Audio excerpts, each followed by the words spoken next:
نحمد ونصلي على رسول الكريم أما بعد فأعوذ بالله من الشيطان الرجيم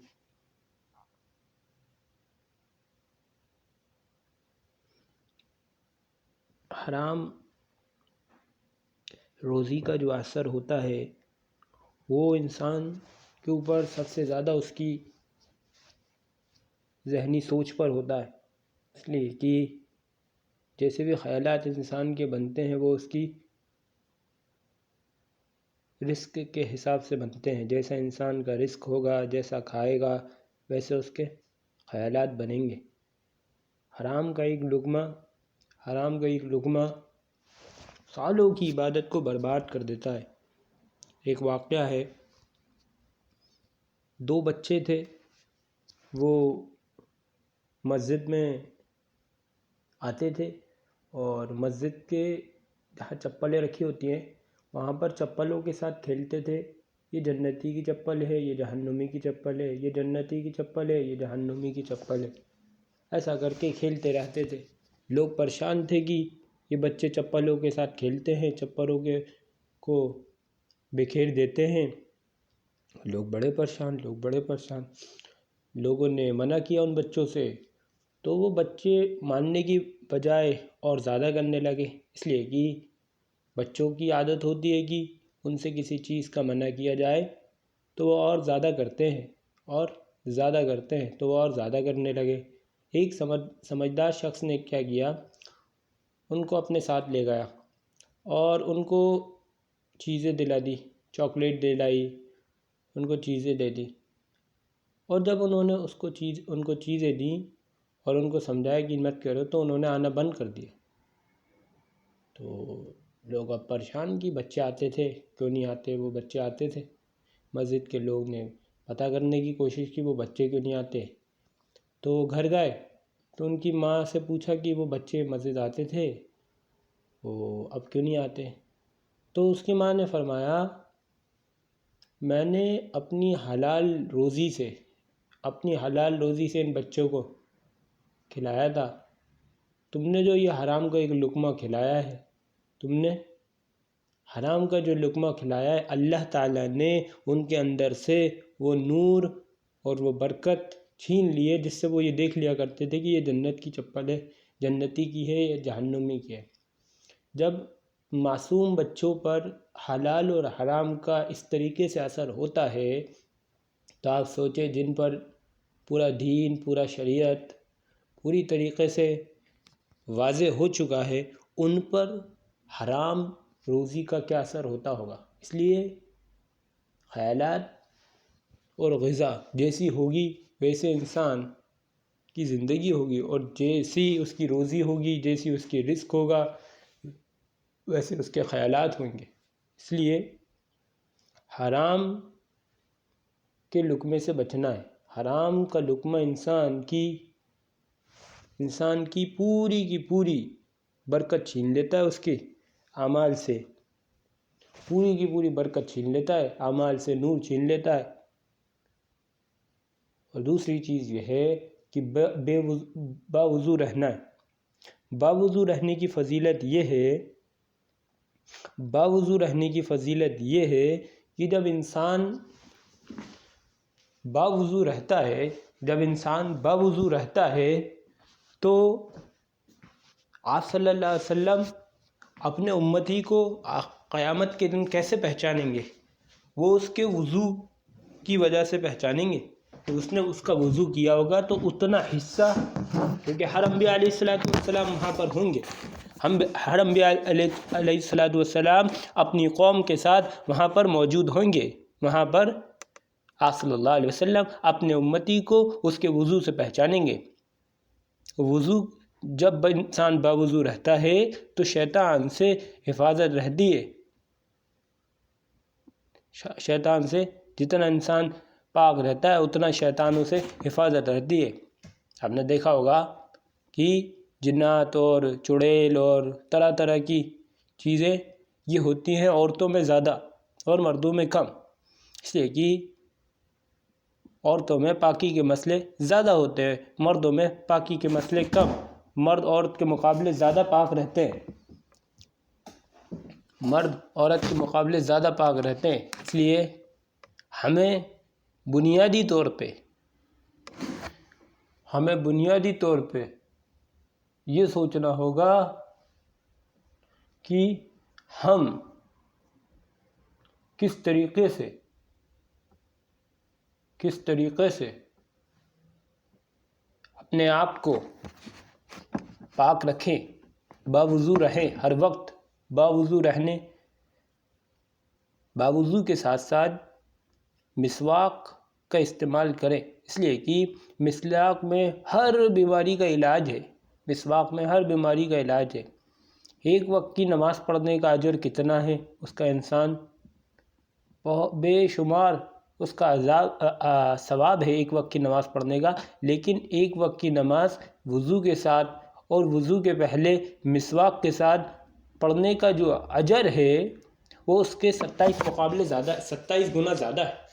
مسواک کے ساتھ عمل کرنے کا جو اجر ہے وہ 27 گنا زیادہ ہے بغیر مسواک کے عمل کرنے کا۔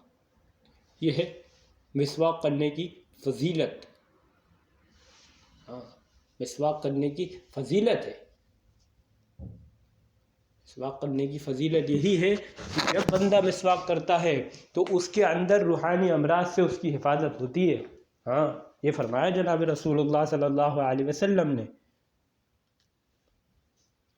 اس لیے مسواک کے ساتھ رہنا ہے، مسواک کا استعمال کرنا ہے، خدا کا خوف اپنے اندر پیدا کرنا ہے۔ خدا کا خوف ایک ہے، خدا کا خوف، فضائل کا شوق اور فضائل اللہ کے وعدوں کے ساتھ امید اور اللہ کے عذاب سے خوف، ان کے درمیان چلنا ہے۔ جیسے آپ نے دیکھا ہوگا کہ ایک رسی پہ وہ چلتا ہے کرتب کرنے والا، وہ ایک طرف وہ دونوں کا بیلنس بنا کے چلتا ہے، اگر ایک طرف جھکتا ہے تو وہ دوسری طرف بڑھا دیتا ہے۔ جب اللہ کا خوف بڑھے تو اللہ سے امید بڑھا دو، جب اللہ سے امید بہت زیادہ ہو جائے تو تھوڑا سا اللہ کا خوف لا دو برابر کرنے کے لیے۔ اس طریقے سے بندہ جب چلے گا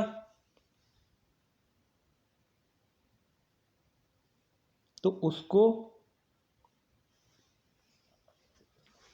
اللہ کی طرف سے مدد ہوگی۔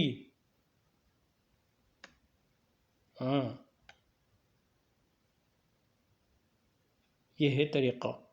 اس لیے اپنے آپ کو اللہ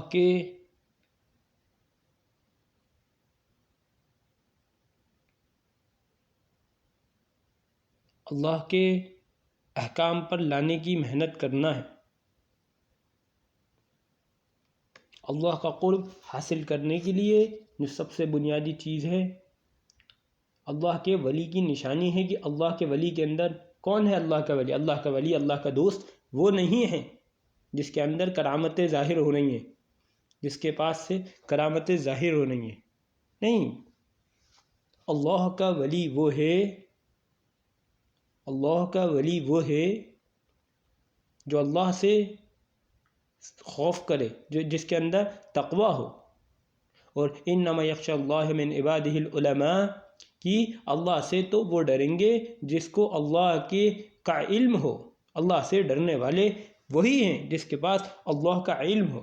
جو اللہ کو جانتا ہی نہیں ہے وہ اللہ سے نہ ڈرے گا۔ اس لیے علم کو حاصل کرنا بہت ضروری ہے، علم کو حاصل کرنا بہت ضروری ہے۔ علم کو حاصل کرنے کے لیے اپنے آپ کو دین مقام۔ موت ایک ایسی حقیقت ہے جس سے کوئی نہیں بچ سکتا، اور موت یقینی طور پہ آنا ہے۔ حضرت یعقوب علیہ السلام نے اسرائیل سے کہا کہ اچانک نہیں آنا، اپنے کوئی قاصد بھیج دینا آنے سے پہلے، تاکہ میں تیاری کر لوں۔ جب حضرت یعقوب پہ موت آئی تو ایک دم سے آئے حضرت اسرائیل، تو انہوں نے بولا کہ آپ سے کہا تھا کہ اچانک نہیں آنا، کوئی قاصد بھیج دینا. تو انہوں نے فرمایا میں نے بھیجے تھے قاصد. انہوں نے پوچھا کیا کون سے قاصد بھیجے تھے؟ انہوں نے بولا کہ آپ نے دیکھا ہوگا آپ کے سامنے موتیں ہو رہی تھیں، لوگ جا رہے تھے دنیا سے، وہ میرے قاصد تھے. بال آپ کے سفید ہوئے، یہ میرے قاصد تھے. نظریں کمزور ہوئیں، یہ میرے قاصد تھے. یادداشت کھوئے، یہ میرے قاصد تھے. یہ سارے کے سارے میرے قاصد تھے. اس لیے موت حقیقت ہے. موت قیامت کے دن لوگ اپنے ہاتھ کاٹیں گے خوف کے مارے، اور چلانے والے چلانا چھوڑ دیں گے. ہر انسان نفسہ نفسی میں ہوگا. اس لیے عقل مند شخص وہی ہے جو موت سے پہلے موت کی تیاری کر لے. موت ایک دن متعین ہے. کہ اللہ کا دوست بننے کے لیے الذین آمنوا وکانوا یتقون کی دو چیزیں، ایک ایمان ہو، ایک تقوی ہو. اور دولت ایمان اور تقوی یہ دو چیزیں ہیں اللہ کا دوست بننے کی شرط. اللہ کے یہاں دعا قبول ہونا ولی ہونے کی شرط نہیں ہے. حکم کا پورا ہونا ولی ہونے کی شرط ہے. کہ اللہ کے یہاں دعا قبول ہو رہی ہے تو اللہ کا دوست ہے، نہیں. بلکہ اگر حکم کا پورا ہو رہا ہے، کرامتوں کا ظاہر ہونا اللہ کا دوست ہونے کی شرط نہیں ہے. بلکہ ایمان اور تقوی اگر ہو، حکم کا پورا کرنا، دولت ایمان اور تقوی جس کو حاصل ہو جاوے وہی کامیاب ہے. تقوی کسے کہتے ہیں میرے محترم دوستو؟ تقوی کہتے ہیں اللہ سے بن دیکھے ڈرنا. اللہ سے بن دیکھے ڈرنا. اور اللہ سے کون ڈرے گا؟ اللہ سے وہ ڈرے گا جس کے اللہ کا علم ہوگا. انما یخشی اللہ من عبادہ العلماء. آپ نے دیکھ، اگر جو اللہ سے نہیں ڈر رہا، بغیر اللہ کے علم کے عمل، تو ایسا ہی ہے جیسے گدھا کولو کے آگے جتا ہوا ہے. وہ جتا ہے، اسے نہیں معلوم کیوں جتا ہے. یا بیل کو باندھ دیا گیا، اسے نہیں معلوم کہ کیوں باندھ دیا اور کیوں کھول دیا گیا، اسے نہیں معلوم.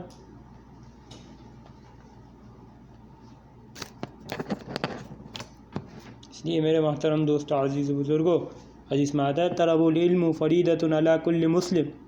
اتنا علم ہر مسلمان کو حاصل کرنا فرض ہے جو کہ اس کو حرام سے روک دے. علم کا سیکھنا فرض ہے. مسجد کے علم کسے کہتے ہیں؟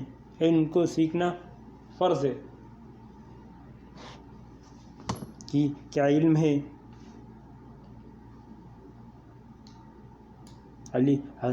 کہ شراب حرام ہے، زنا حرام ہے، اور غیبت حرام ہے، اور جھوٹ بولنا حرام ہے، اور چوری حرام ہے، اور ڈاکہ ڈالنا حرام ہے، اور سود کھانا حرام ہے.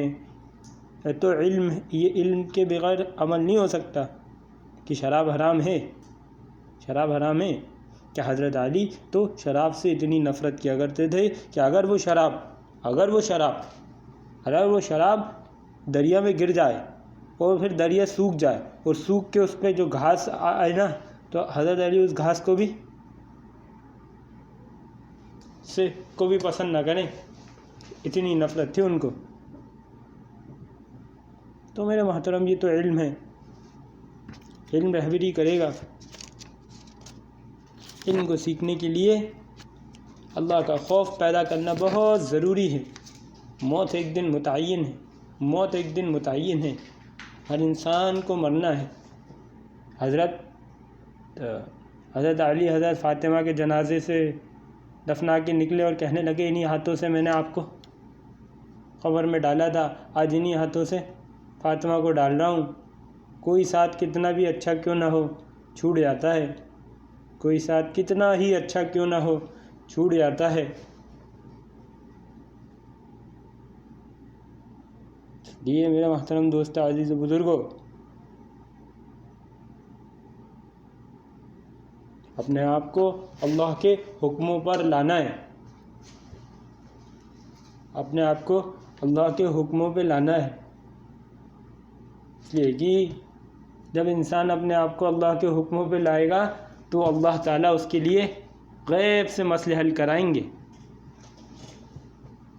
غیب سے مسئلے حل کراویں گے۔ اللہ اپنے اندر تقوی پیدا کرنا ہے، تقوی تو رہبری کرے گا۔ کریں گے سب ساتھی؟ سبحان اللہ و بحمدہ، سبحان اللہ۔ پہ رہ کے نہ سمجھ میں آتا ہے نہ سمجھا جاتا ہے، دین کے لیے نکلنا پڑتا ہے۔ اسی لیے دین جتنا اپنے آپ کو نکلیں گے، الگ ماحول میں آئیں گے، تب دین کی باتیں دماغ میں کھلیں گی اور عمل کرنا آسان ہوگا۔ یہ محنت کرنی ہے، کریں گے؟ سبحان اللہ و بحمدہ، سبحانک اللہ و بحمدہ، ونشہد اللہ، سبحان ربک رب العزت عما یصفون۔